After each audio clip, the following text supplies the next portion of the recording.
konsentrasi gabah dan juga beras ini produksinya kan lebih banyak di Pulau Jawa ya boleh katakan ya. Ini seperti apa sih sebetulnya kalau tingkat penggilingan baik yang di Pulau Jawa maupun yang di luar Pulau Jawa?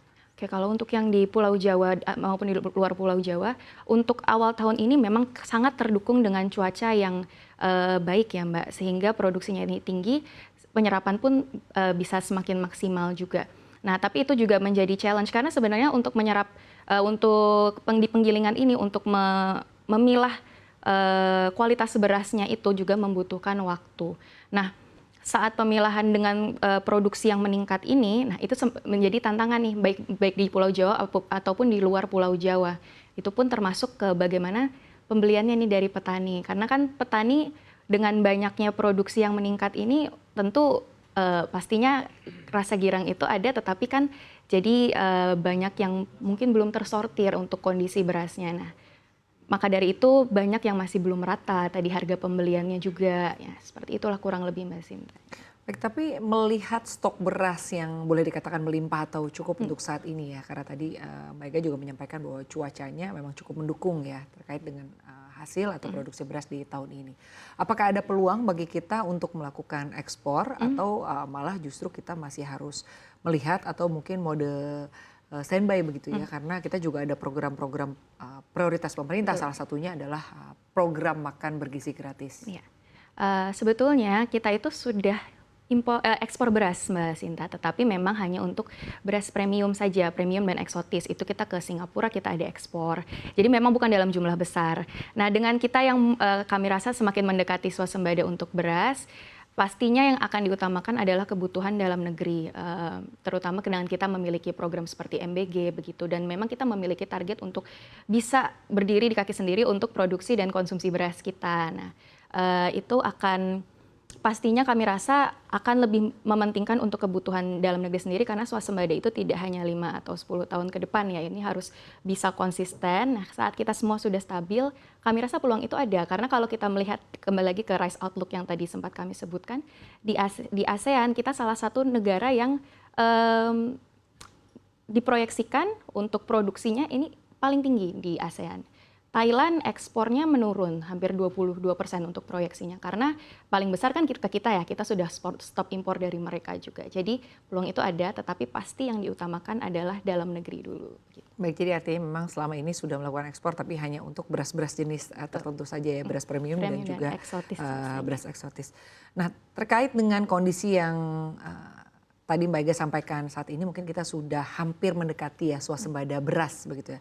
Langkah-langkah apa saja yang perlu dilakukan lagi ke depannya oleh pemerintah agar lebih baik lagi terkait dengan penetapan harga gabah, lalu juga bagaimana menjaga harga beras tetap stabil dan juga utamanya panen beras ini bisa sebaik di tahun ini. Ya, yang pastinya untuk mempertahankan dan kita kan memang belum sampai ya ke swasembada menuju ke sana. Nah, yang pasti konsistensinya itu diperlukan. Bagaimana ini konsistensinya itu kejelasan juga ke bagaimana regulasi untuk penetapan harga itu penting. Lalu juga reformasi subsidi pupuk itu juga sebetulnya penting Mbak Sinta. Bagaimana lebih efisiennya agar pupuk ini bisa terdistribusi dengan baik langsung ke tangan petani juga. Lalu digitalisasi yang merata, teknologi pertanian yang merata.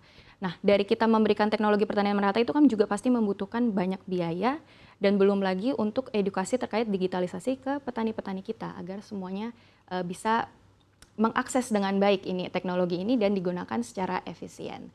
Kurang lebih begitu Mbak Sin. Baik, tapi saya juga pernah mendengar bahwa ada teknologi terbaru begitu ya untuk produksi beras ke depannya. Salah satunya yang sudah mulai diterapkan itu di Sukabumi. Bagaimana Anda melihat perkembangannya?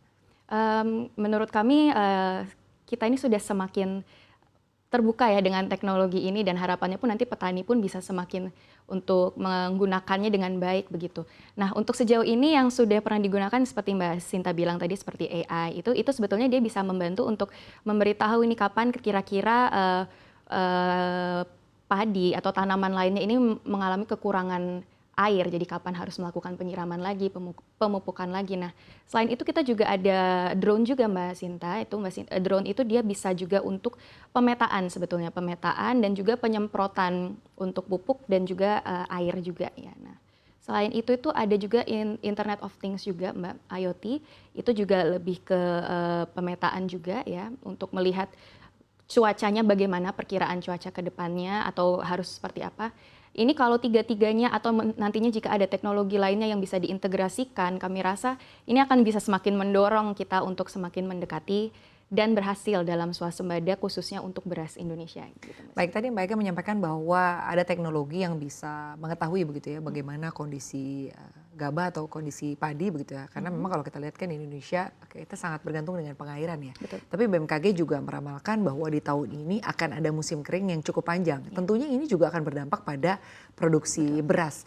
Bagaimana artinya pemerintah harus mengambil langkah atau langkah antisipatif apa yang paling tepat agar artinya stok beras di dalam negeri tetap tercukupi di tengah prediksi bahwa kita akan berada di musim kering yang cukup panjang.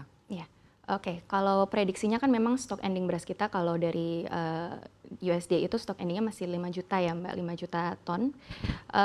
Tetapi kalau dengan adanya teknologi yang bisa melihat apakah dengan cuaca begini, cuaca yang akan datang yang diprediksikan oleh BMKG, yang utamanya adalah baiknya adanya teknologi yang bisa memprediksikan itu, kita bisa melihat Mbak, apakah kita akan over penanaman yang over ya. Jadi jangan sampai bibit-bibit yang sudah ada ini kita menjadi over nih penanamannya, mengingat kita sudah ada stok ending yang diperkirakan cukup dan lebih dari yang dibutuhkan sehingga tidak ada yang terbuang. Nah, dan juga bagaimana nantinya ini stok beras kita yang melimpah ini bisa dikategorikan lalu disebarkan secara merata tetapi efisien sehingga tidak terbuang-buang kalau kita ingin mempersiapkan untuk nantinya cuaca yang terkadang kurang tidak terjebak ya, atau memang kurang mendukung juga. Kadang kan juga tidak tertebak juga ya Mbak Sinta ya. Kadang tiba-tiba yang keringnya sangat lama gitu kan atau tiba-tiba ada El Nino yang seperti itu kita tidak tahu. Jadi memang teknologi itu dibutuhkan terutama untuk mitigasi agar bagaimana nih kita nantinya dengan stok yang kita sudah punya, kita bisa memanfaatkannya dengan baik begitu. Baik, lalu terkait dengan perluasan untuk lahan ya, untuk tanam padi ini, sejauh ini perkembangannya seperti apa sih? Apakah ini juga termasuk dari artinya rencana pemerintah ya untuk bagaimana menyediakan stok cadangan beras? Jadi artinya semakin diperluas lagi lahannya. Iya, kalau untuk lahan memang kita luas lahan ini mengalami kenaikan juga Mbak Sinta. Ini juga menjadi salah satu faktor kenapa produksi kita juga meningkat ya, selain mungkin ada carry over juga. Nah, untuk tahun ini kita diproyeksikan itu bisa sampai penambahan 11,4 juta hektar untuk luas tanam dan luas panennya. Itu di wilayah mana saja Mbak Eka? Rata-rata memang di Pulau Jawa Mbak Sinta, tetapi ya rata-rata yang kami sering ini memang di Pulau Jawa untuk penambahan luas panen dan luas tanamnya begitu. Ya. Baik, terima kasih Mbak Ega. Semoga saja stok beras di tanah air tetap bagus, tetap baik begitu ya di tengah cuaca yang diprediksikan akan berada di musim kering yang cukup panjang. Betul. Ya Mbak Ega ya.